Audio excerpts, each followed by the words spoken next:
You just kind of said about how the the stark contrast is less evident now because it's been so long, kind of thing. Mhm. And we had a question from Andrew Taylor, which was, did you have any iron toxicity or perhaps any other toxicity when you went full carnivore? Did like before like the oxalate thing was coming about?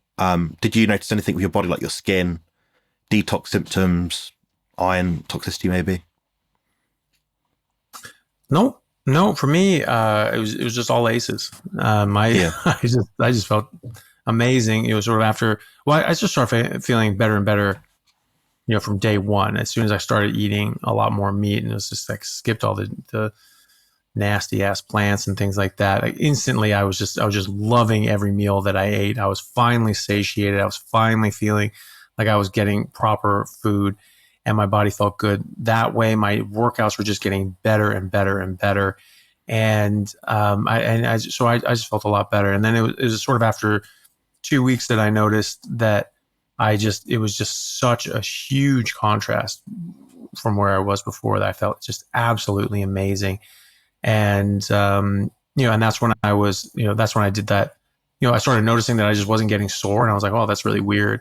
And then I did that big crazy workout where I did 32 sets of squats, or heavy legs anyway, with 20 sets of heavy squats at the end, to failure. And I just did that for like 4 hours. I'm just going to see if I can wear my legs out and just see if that makes me sore, because I couldn't wear my legs out before, or I didn't wear my legs out before. So maybe that's why I wasn't sore. And so I was like, all right, well, I'm just gonna go until I'm done and I can't do it anymore. And then I'll see. I couldn't get to the point where I was done. And so I ended up capping it at 32, just because I was like, well, that's enough. I'm not just That'll going to do do the this job, the I rest think. of the night. Yeah. And because I was like, I really just felt my body. I was just like, I could literally just keep doing this the rest of the night. As long as I gave myself a few minutes rest and recovery, I could just go and do the exact same amount over and over and over again. And so I was like, that's enough for this. And the next day I was actually quite worried, because I've really overdone it on leg workouts before. Nothing close to that, but like a good 12 15 sets of super heavy legs. Even in the middle of rugby season, when I was like in really good shape and my legs were really strong, still I could just cripple me. I was in so much pain, and just hobbling, and couldn't walk for 2 weeks. I mean, I was just done. This is before I went carnivore the first time, when I was like 19, 20, just turned 20. And so I had been worried about that. And I was like, oh God, I'm gonna be crippled. This is gonna suck.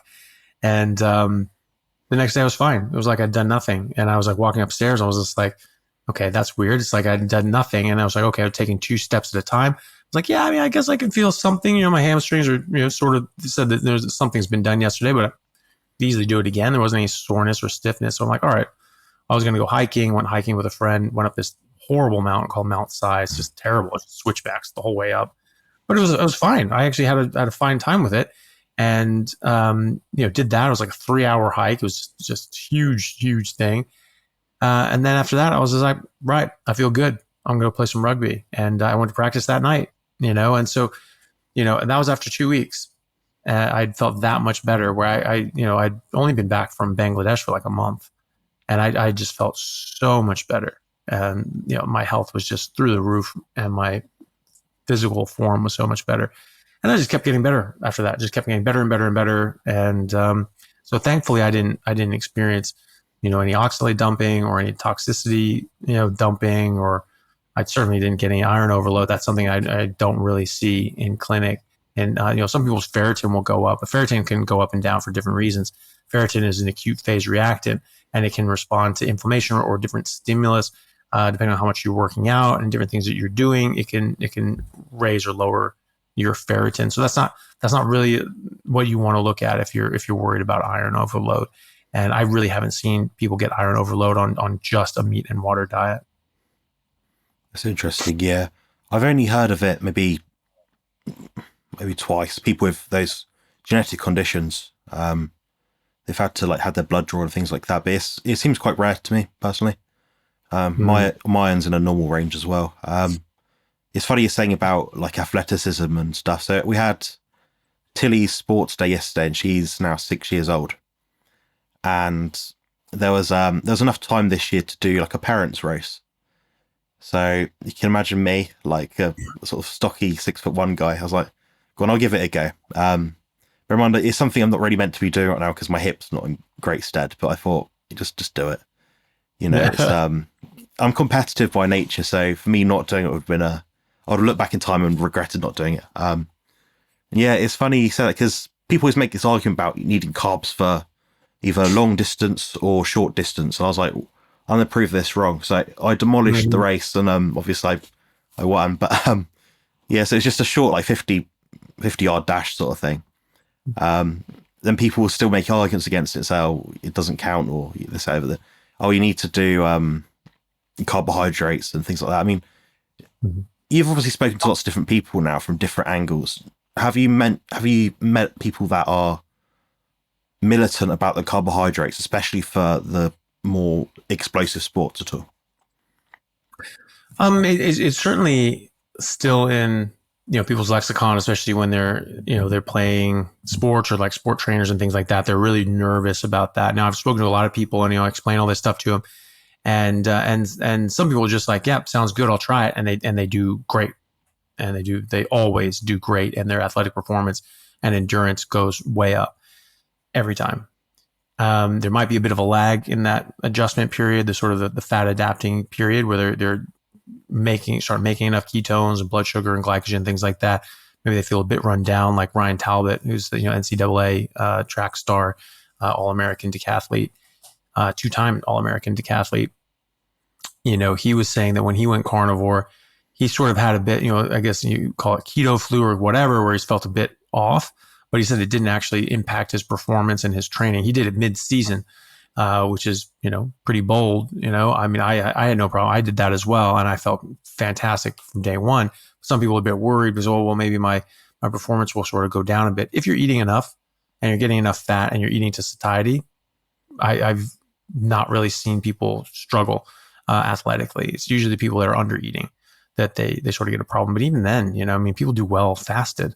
They fast and their athletic performance goes up. So, it's something that you can maybe, people will be a bit nervous about. I've spoken to sort of people and they're like, oh, I don't know. I don't really want to mess with things, mid-season, or, suggest that the players sort of mid-season, especially, the professionals, this is their job, and they need to keep that level of performance up or they aren't going to do well. And so I suggested to one, like, athletic director for one of the AFL teams here in Australia. He was sort of talking about that. He was sort of interested because their director of rugby went carnivore, and he was a Hall of Fame AFL player. And he says, I've never felt better. I just feel fantastic.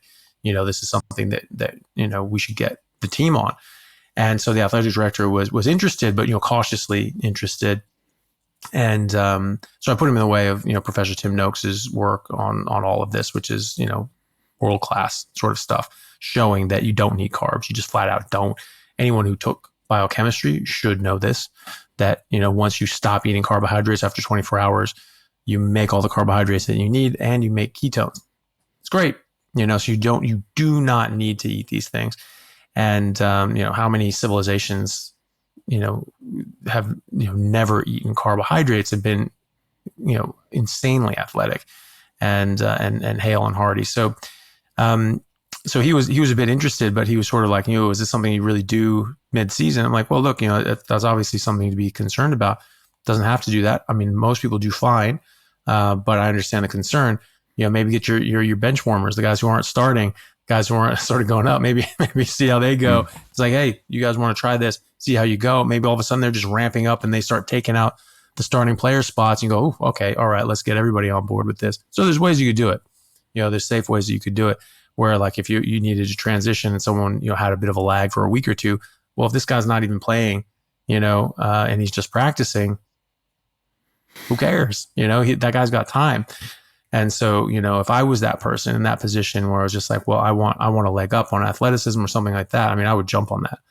And so that's something that people can think about. But the only people that really just vehemently push back or just like the bro science guys on the internet and stuff like that. Oh, well, blah, blah, blah, just say something ignorant that it's just like, well, actually, no, that's completely ridiculous. And you can say why, but most people when you explain this stuff to them and you go through the biochemistry and how this works, I'm like, look, this is in biochemistry textbooks. That's not me. This is not my theory. This is a fact, and all animals are in a state of ketosis. They're all making their, the ones that aren't drinking nectar and honey and things like that. I have no idea what their biochemistry is like, but, herbivores and carnivores, and herbivores that eat fibrous food and carnivores that eat other animals, they're all getting fat and protein. They're not getting carbohydrates. So they're all in this so-called ketogenic state. No one is questioning their athleticism and their exercise endurance and things like that. I mean, these are just raw, wild animals that are just, ripped badasses. So that's what we're supposed to be, and it will absolutely benefit everyone's athletic endeavors, just bar none. Like, it's just not gonna, and it's better too, because you tap into your fat stores.